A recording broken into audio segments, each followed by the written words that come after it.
Bill O'Reilly here, Thursday, July 9th, 2020. You're listening to the O'Reilly Update. Here's what's happening across our nation. Major decision on President Trump by the Supreme Court. Joe Biden says police funding should be redirected. New York City to open schools on a part-time basis. New Jersey mandates outdoor face masks. You have to wear them. Mr. Trump, a 91% chance of reelection this November. So says one political expert. Also ahead, Robert Redford says he's voting for Joe Biden. Wait till you hear why. But first, the Supreme Court issuing two important rulings today surrounding President Trump's tax returns. It says the president has to turn over the tax stuff to Cy Vance, the DA of Manhattan, who is trying to prove crimes that the Trump organization allegedly committed. However, the tax returns don't go to Vance immediately, they go to lower courts. The House of Representatives also wanted to see the tax returns, but the Supreme Court says no. So a split decision for President Trump. Joe Biden caving to the radical base of his party, it seems, saying some funds should be redirected from police departments all across the country. The former vice president telling reporters he would move money towards reforming the criminal justice system. New York City far-left Mayor de Blasio confirming public schools will open with a reduced schedule this coming fall. The new model will have students alternating in the classrooms and home.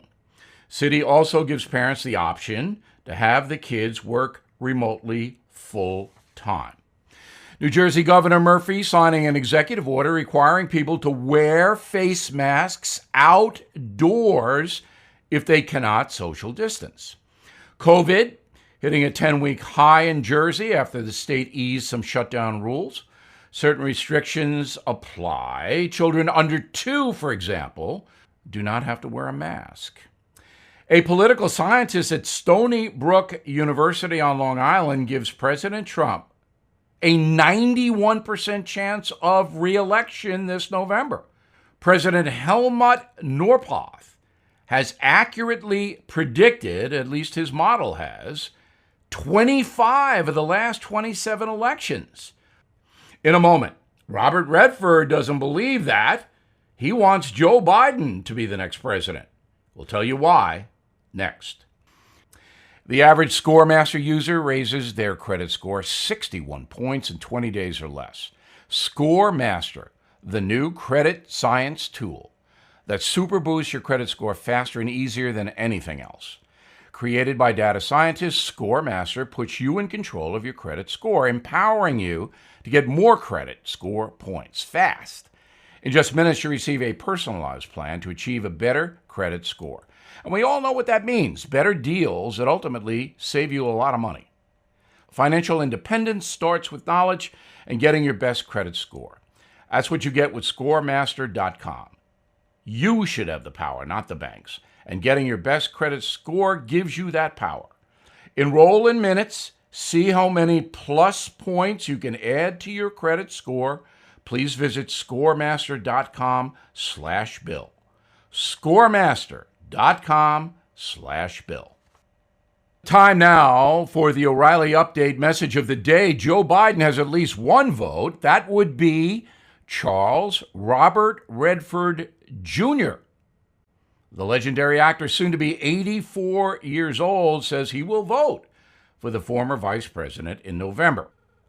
Mr. Redford, of course, supports environmentalism, Native American rights, gay rights.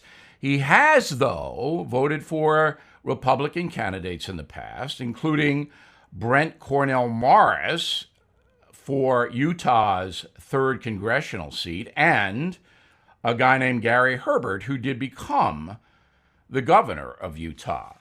But now it's the Democrats for the former Sundance Kid. And here's what Redford says. 1, President Trump does not care about the folks. 2, President Trump embraces white power. 3, he's mad, Redford is, that Mr. Trump will not wear a mask. He's also mad Mr. Trump tear-gassed peaceful protesters in front of the White House. And finally, he says the president is doing untold damage to the planet. All right, Robert Redford, of course, entitled to his opinion, as we all are, but let's break it down. First of all, on the doesn't care about the folks, I wrote, I think, the definitive book on Donald Trump, The United States of Trump. And it's true that the very wealthy Trump is not an empathetic guy. He's not touchy-feely. He's not a hugger. But I never saw in my 30 years of knowing him that he was disrespectful to any of the folks. He gave them nice tips. His staff is very loyal to him. His kids are loyal to him. So I don't know how much Robert Redford really knows about Donald Trump. Second, the white power stuff. Well, I don't know where that comes from. Yes, President Trump retweeted some kind of crazy thing from Florida where somebody yelled in the background, white power. But then he deleted it. I don't think Trump even knew that happened. He's certainly not going to promote white power. The president's not going to do that. That's crazy. So Robert Redford also objects to the president of the United States not wearing a mask. Well, Mr. Trump feels that would be a sign of weakness to the world. And I understand that. Robert Redford buys into the propaganda, and that's what it is. The tear gas was used to disperse protesters in Lafayette Park in front of the White House. No tear gas was used, Bob. No tear gas. So if you care about the truth, you got to get that off your resume. And finally, untold damage to the planet is being done by President Trump. All right, I get it. I get the global warming debate. I get that Trump wants to be independently. I get that the president wants oil and gas so we can be independent. We don't have to buy it from OPEC. And I see the clash. So on that one, I'm going to give it to Redford.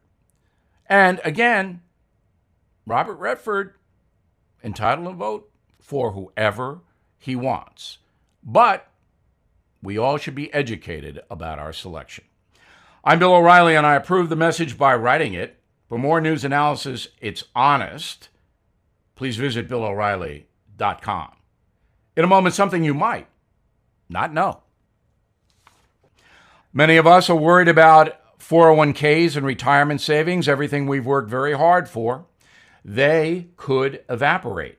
With all the fake news and uncertainty, we are left wondering where to turn for fact-based advice about our investments. It's very important to have an independent expert working to preserve and grow your savings, especially in today's economy.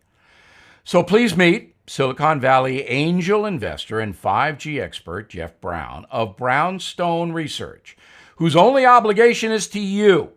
He has created a newsletter called the Near Future Report, where he shares his analysis on where the stock market is going and when, which stocks are poised to rise and fall, and a new way to profit from the exploding tech market. His track record is amazing, so please go to Bill5G.com. Let Jeff help you preserve and grow your wealth. Bill5G.com. You will thank me. Now, the O'Reilly Update brings you something you might not know. The United States ranked the most generous nation on the planet. Last year, Americans donated more than $420 billion to charities, churches, and other organizations that help those in need. According to the U.S. Labor Department, there are roughly 1.5 million nonprofit organizations in America. While the majority operate on an annual budget of less than $1 million, the biggest rake in billions each year from we the people. Here's a look at the country's top charities. First up, the United Way Worldwide. That group takes in about $4 billion in donations each year. It does job training in Ohio, delivering mosquito nets to South Africa, pretty much everything you can think of. It even helps China, which may be a mistake. Charity Navigator, the website, the largest evaluator in the USA, gives United Way Worldwide a near perfect 96% rating. That's very good. Did you know that roughly 1 in 6 Americans have a hard time finding food each day? Feeding America spends $3 billion to support more than 200 food banks around the country. They earn a 94% rating each year from Navigator. Feeding Americans, very important, obviously. Another popular charity is St. Jude's Children's Hospital. $2.5 billion in donations each year. Hospital works to cure childhood cancer. 8,000 patients treated annually. Families pay nothing to St. Jude's thanks to your donations. 91% from Charity Navigator. Finally, the Salvation Army spends $4 billion a year in 130 countries. The Salvation Army is actually a Protestant sect with more than 1.5 million members worldwide. They've been ringing those Christmas bells since 1891, the longest charitable campaign in history. And here's something else you might not know. This year, fewer Americans are donating to charity. Studies show the recent share of U.S. adults donating has dropped in the last 2 decades. The biggest factor in the decline, unemployment and the pandemic. We are having a rough time, but don't forget charity. Give if you can. Back after this. As you may know, more than 44 million Americans have lost their jobs. The Fed just warned the recession may get worse, so I recommend you consider gold and silver. And the only company I recommend is American Hartford Gold Group. I trust them. I've done business with them. I recommend them. They sell physical gold and silver delivered right to your door or inside your IRA. And they make it easy. So please call them right now. And make sure you tell them that Bill sent you. And they will give you, ready? $1,500 of free silver on your first order. Since I've been recommending American Hartford Gold Group, gold is up more than 30%. So don't wait. Call 877-444-GOLD, 877-444-GOLD, or text GOLD to 65532. Again, that's 877-444-GOLD, or text GOLD to 65532. Thank you for listening to the O'Reilly Update. I am Bill O'Reilly. No spin, just facts, and always looking out for you.